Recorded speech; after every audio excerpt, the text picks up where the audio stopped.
Olá, seja bem-vindo. Nesse vídeo, continuamos a trabalhar sobre a política de crédito rural e iremos ver os instrumentos privados de financiamento do agronegócio. Por que foram criados esses financiamentos privados a partir da década de 1990? Esses instrumentos têm como objetivos aumentar a participação do setor privado no financiamento do agronegócio, aumentar a disponibilidade de capital ao setor, maior capital de giro também dentro do próprio sistema e aliviar os cofres públicos que não possuem capacidade suficiente para atender a toda a demanda. E esses instrumentos privados de financiamento, nós iremos ver, também permite atrair o investidor urbano, seja ele pequeno poupador ou um grande fundo de pensão, que pode financiar a atividade rural, complementando o crédito regulado pelo governo. Crédito regulado é aqueles com taxas de juros menores que nós vimos no vídeo anterior, em que citamos o Pronaf e os programas do BNDES. Vamos considerar primeiramente a cédula do produtor rural. Em sua versão original, nós tínhamos a CPR física apenas. Qual que era o objetivo da CPR? Viabilizar o produtor a comercialização antecipada de sua safra, em que ele obtinha recursos para custear a implantação das lavouras. Então, o produtor, no momento do plantio, preparação do solo, por exemplo, ele já vendia antecipadamente a sua safra, normalmente uma parte apenas, de forma a custear a implantação da lavoura.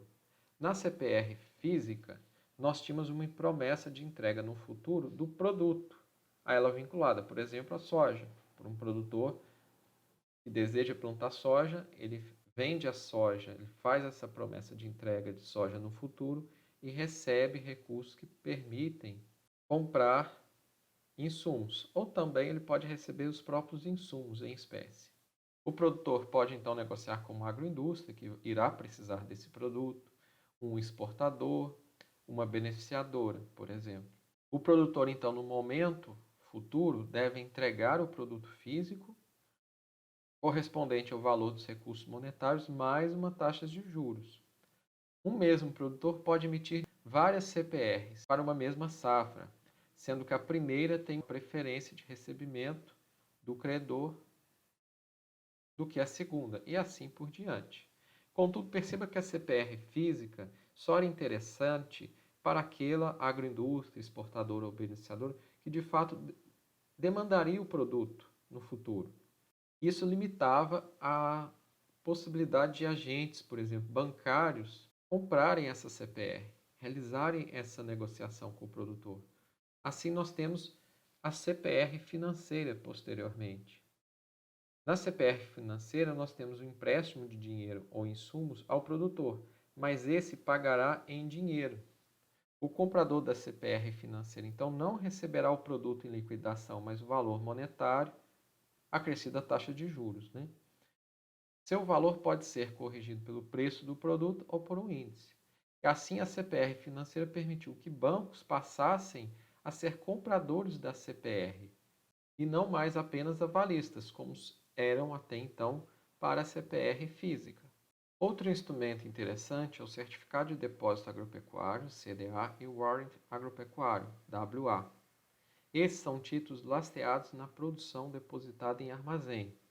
O produtor, após a sua colheita, leva esse produto para um armazém. Ao levar esse produto para um armazém certificado pelo governo, ao seu pedido, o armazém emite um CDA e um WA. Esses possuem características diferentes. O CDA representa a promessa de entrega da mercadoria depositada, enquanto o WA confere o direito de penhor sobre a mercadoria descrita pelo CDA. Esses são títulos pares emitidos simultaneamente, e se refere ao mesmo lote de mercadorias. Importante que esses sejam registrados em um sistema de registro oficial, como a CETIP. O CDA e o WA permitem que os produtos agrícolas sejam negociados sem transferência de mercadoria. Então, o produtor pode negociar apenas o CDA e o WA, contudo, o seu produto que está armazenado continua armazenado no armazém, continua estocado naquele armazém. Não há custo de transporte e nem incidência de impostos, até que o proprietário dos títulos retire o produto do armazém para processamento ou venda ao exterior. A liquidação do WA é feita por meio de pagamento em dinheiro, enquanto a liquidação do CDA é feita por meio da retirada do produto, descrito pelo CDA no próprio armazém que o emitiu. Essa figura representa o fluxo operacional do CDA e o WA. Inicialmente, em um, o produtor deposita o seu produto no armazém e esse armazém emite esse CDA-WA ao produtor. O produtor, então, registra esse CDA e WA no sistema de registros de liquidação financeira. E após isso, ele pode efetuar essas três operações. Ele pode vender o CDA e o WA, ele pode vender ambos. Ele pode vender o WA, mas ficar com o CDA. Ele pode vender o WA e depois o CDA. Se o produtor vende o CDA e o WA, isso equivale a vender a mercadoria. No momento em que ele vende o WA, isso equivale basicamente a obter um empréstimo bancário, enquanto o produtor que vende o WA posteriormente paga essa operação de empréstimo do WA, ou seja, retira o seu produto de penhor, e posteriormente ele vende o CDA, ou seja, ele vende a mercadoria. Dentre outros mecanismos importantes, temos vários títulos lastreados em recebíveis. Nós vimos a CPR, em que um produtor que deseja obter recursos antecipados para a sua produção, para o seu cultivo, ele negocia com o banco uma CPR financeira ou com uma agroindústria, podendo ser uma CPR física nesse caso. Estes, então, repassam o valor para o produtor e ficam com a CPR. Contudo, até dezembro de 2004, quando esse agente financeiro financiava o produtor rural, esse título tinha que ficar com o credor, ou seja, com o banco, até o seu vencimento. A Lei 11.076 permitiu que esses detentores desses títulos de direitos creditórios do agronegócio securitizá-los e emitir novos títulos com lastros nesses títulos. E vender esses títulos, que então recebem o nome de CDCA, LCA e CRA, lastreados a investidores. Então, um banco financiava um produtor rural, obtia sua CPR. Antes dessa lei, terminava dessa forma. Posteriormente, com essa lei, o banco pode securitizar essa CPR e vender a novos investimentos. Com esse novo recurso que o banco obteve com esse investidor interessado em comprar esse título, agora o banco pode financiar um outro produtor, comprando uma outra CPR. Isso permitiu um aumento da capacidade de financiamento dos agentes e foi, então, benéfico para o setor. Vamos ver cada um desses títulos que recebem nomes específicos. As letras de crédito do agronegócio é emissão exclusiva do sistema financeiro, sendo uma das mais comercializadas. Nela, o agente financeiro emite uma LCA lastreada nos recebíveis, como no exemplo a CPR, e comercializa no mercado. O investidor urbano então pode comprar esse LCA fornecendo ao banco recursos para financiar esses novos empreendimentos agrícolas. A LCA também é atrativa porque o investidor tem apenas o risco do banco emissor. Então, por exemplo, se o Banco do Brasil comprou uma CPR financeira de um produtor rural e emitiu uma LCA lastreada nessa CPR, o investidor urbano que compre uma LCA do Banco do Brasil, invista em uma LCA do Banco do Brasil, tem como garantia o Banco do Brasil.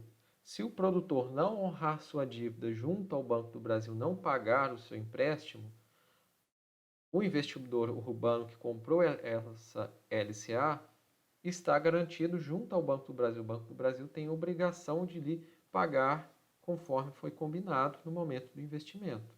Então, por isso que a LCA é atrativa. Além disso, sobre a LCA não incide imposto de renda. Isso ainda torna um outro investimento atrativo. O LCA está disponível em diversos bancos, com taxa de rentabilidade atrelada ao CDI. Por essa figura, vemos o fluxo operacional. Em um, temos que o produtor demanda o financiamento bancário para custear a sua atividade.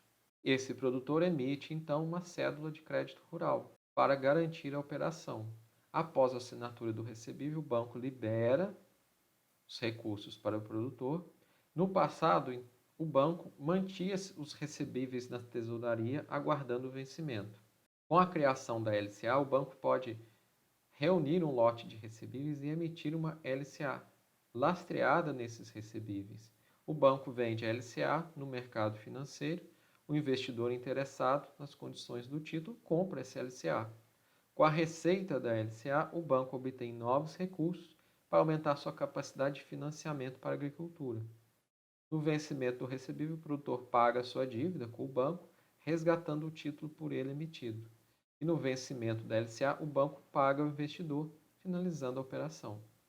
Importante destacar novamente que o investidor se expõe ao risco do banco emissor da LCA, não ao risco do produtor. O CDCA, por outro lado, nesse caso, uma empresa cooperativa ou entidade não financeira, agroindústria ou empresa exportadora, que seja fornecedora de insumos ou financiadora do custeio aos produtores, pode emitir uma CDCA. Ele pode usar o estoque de recebíveis para lastrear esse CDCA e vender ao investidor. Oferta no mercado e obtém novos recursos que ampliam sua capacidade de financiamento aos produtores. Nesse caso, o investidor corre o risco da agroindústria, cooperativa ou entidade que emitiu o CDCA. No caso do LCA, era o banco o responsável por pagar o investidor. No caso do CDCA, é a agroindústria, cooperativa ou a entidade que emitiu o CDCA o responsável por pagar o investidor no vencimento do contrato. Temos nessa figura o fluxo operacional do CDCA. Nesse caso, nós temos um produtor, uma cooperativa que deseja financiar a compra de insumos com lastros em um recebível. A empresa financiadora aprova essa operação e libera os recursos e fica com a CPR, por exemplo. E assim como anteriormente, no passado a empresa financiadora só tinha a possibilidade de manter essa CPR em tesouraria até o vencimento, quando o produtor pagaria sua dívida. Agora a empresa financiadora pode reunir um lote de CPRs, por exemplo, emitir um CDCA com lastro nesses recebíveis, vender o CDCA no mercado de capitais. O investidor, então, interessado compra esse título e, com a receita da compra do título, a cooperativa consegue realizar novos financiamentos. Posteriormente, na data de vencimento, o produtor paga a sua dívida, resgata o recebível de sua emissão junto à empresa ou cooperativa e, no vencimento do CDCA, o investidor recebe da empresa e cooperativa o pagamento pelo título. E assim, o investidor se expõe ao risco da empresa emissora do CDCA, não ao risco do produtor.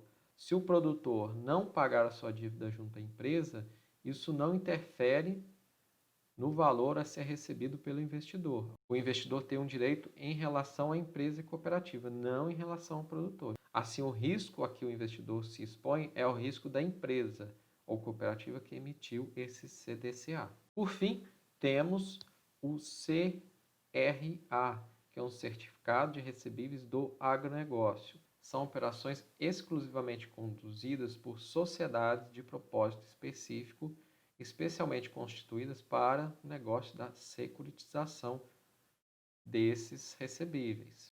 O comprador do CRA, nesse caso, se expõe ao risco dos produtores rurais e não da empresa securitizadora. A pessoa física, nesse caso, fica livre também do imposto de renda sobre os juros que receber, tanto para o CRA quanto para o CDCA e como para a LCA. Nessa figura, vemos um fluxograma operacional. Então, produtores, cooperativas e empresas compram insumos em operações financiadas e lastreadas em recebíveis. 1. A empresa fornecedora dos insumos entrega a mercadoria e acumula esses recebíveis. Esses permanecem na tesouraria à espera do vencimento, imobilizando parte do capital de giro. Uma empresa de securitização, organizada de forma de sociedade de propósito específico, faz a ponte entre a empresa detentora desses recebíveis, que estão na tesouraria, e o investidor, e estrutura uma operação entre as partes. A securitizadora compra os recebíveis com desconto e emite um CRA. Vende esse CRA, lastreados nos recebíveis, ao investidor. No vencimento, o investidor receberá o pagamento dos recebíveis diretamente dos seus emissores. Portanto, é quem se expõe ao risco dos produtores rurais ou da cooperativa. Nesse sentido, em virtude do risco exposto pelo investidor diretamente ao produtor ou cooperativa, o CRA foi historicamente menos comercializado. Contudo, há um aumento nessa comercialização, uma vez que a LCA e o CDCA têm um spread bancário.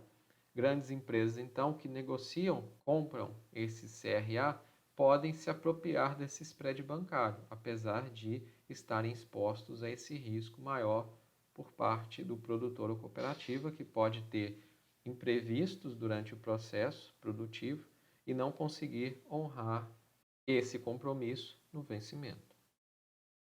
Agradeço a sua companhia ao longo dessa série de vídeos sobre o crédito rural. Espero que você tenha gostado do vídeo. Deixe seu like e até a próxima.